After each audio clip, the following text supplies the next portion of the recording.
తెలంగాణ వాళ్ళంటే మందు మందు ఉండాల్సిందే అంతే అన్నట్టు కదండి. ఫేమస్ చేశారు మీరు మరి. బరాబర్ అవునా కాదా? ఇది స్టేట్మెంట్ అని అట్లా చెప్పేస్తా. నిజంగా మా తెలంగాణ ఫంక్షన్స్ లో మందు లేదంటే ఒప్పుకోరు. ఓకే. ఇప్పుడు మేము ఒక దావత్కి వెళ్తున్నామంటే మా డాడీ వాళ్ళు పెద్దనాన్న వాళ్ళు ఫిక్స్ అయిపోయే వస్తారు, మందు ఉంది అని అంటేనే వస్తారు, లేకపోతే రారు. లిటరలీ చాలా మంది అప్పు చేసి కూడా చేస్తారు పెళ్లిలు. అది ఏంది, పెళ్లి డెకరేషన్ కు ఫోటోగ్రఫీకో పెట్టరు, మందుకే అప్పు చేసేది. మందుకి మటన్ కి దీనికే. నిజం, మేము ఒక ఫంక్షన్ చేసి మటన్ పెట్టలేదంటే అదొక ఫంక్షనే కాదు.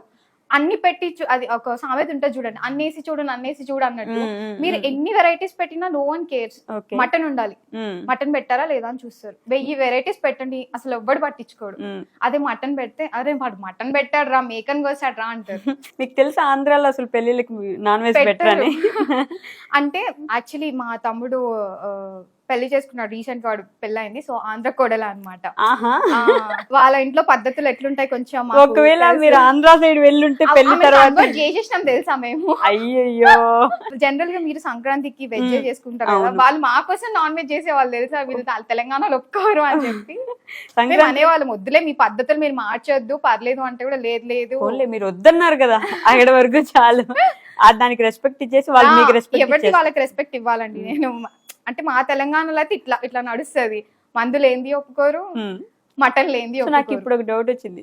తెలంగాణ అమ్మాయి అబ్బాయిని చూసుకోవడానికి వెళ్తున్నారు అనుకోండి, తెలంగాణ అబ్బాయే చూడడానికి వెళ్ళారనుకోండి, వెళ్ళినప్పుడు మందు తాగే అలవాటు ఉందా, సిగరెట్ తాగే అలవాటు ఉందా? సిచ్యువేషన్ అండి, నేను లైవ్ ఎగ్జాంపుల్ చెప్తాను. నాకు పెళ్లి సంబంధం చూసేటప్పుడు లిటరలీ మా డాడీ మా తమ్ముడు ఎట్లా అంటే బాగా ఎంక్వైరీ చేసి ఒక అబ్బాయిని తీసుకొచ్చారు. నాకు చెప్పే ముందు కూడా ఏం చెప్పారంటే, అబ్బాయి చాలా అమాయకుడు, మంచి ఆస్తి ఉంది, బాగుంటాడు. వీళ్ళకి మెయిన్లీ అబ్బాయికి బ్యాడ్ హ్యాబిట్స్ లేవు. లండన్ లో చదువుకొని వచ్చాడు కానీ ఒక్క బ్యాడ్ హ్యాబిట్ లేదు, మంది అస్సలు తాగడు, ఎంక్వైరీ చేసాం చాలా వరకు అని అంటే, నేను కూడా ఓకే ఫైన్ అంతా సెట్ కదా, మంది అలవాటు లేదు కదా అది ఇదని అనుకున్నా. అసలు పెళ్ళి అయింది ఒక 2-3 days కే అండి మా తమ్ముడు వచ్చేసి, బావా ఏ బ్రాండ్ తాగుతావు? మా డాడీ వచ్చి, అల్లుడు బీరా స్కాచా ఏది కావాలి? ఇలాంటి వెతికి వెతికి తాగనోడి నాకు తెచ్చి, మీరు నమ్మరు, మా హస్బెండ్ లిటరలీ ఒక్క బీర్ కూడా కంప్లీట్ తాగలేడు. ఆయన అలవాటు లేదు కదా, హాఫ్ తాగితే చాలా, ఆయన స్టఫ్ కోసం కూర్చుంటాడు అంతే, వాళ్ళకి కంపెనీ ఇవ్వడానికి. హాఫ్ తాగని అమ్మో చాలు అన్నట్టు చేస్తాడు. ఇంకా అప్పుడప్పుడు నేనే ఎంకరేజ్ చేస్తే తెలుసా, మరి ఎందుకు అట్లా ఉంటారు, ఒక వారానికి ఒకసారైనా ఒక బీర్ తాగండి పర్లేదు, ఎంజాయ్ చేయండి అని అంట నేనే. మంచి మంచి కట్టుబాట్లు, పుణ్య దంపతులండి. వీరి గురించి టాపిక్ నడుస్తుంది ఇక్కడ అసలు.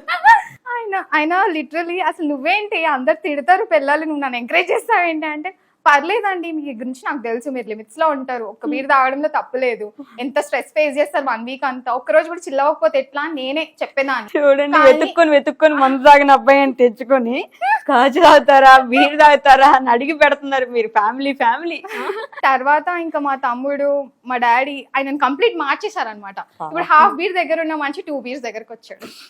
ఇప్పుడు నేనే ఇంకా చాలు ఇవాళ ఎక్కువ అయిపోయింది, ఈ వీక్ నీకు నో బీర్ అని నేనే కట్ చేస్తున్నా ఇప్పుడు.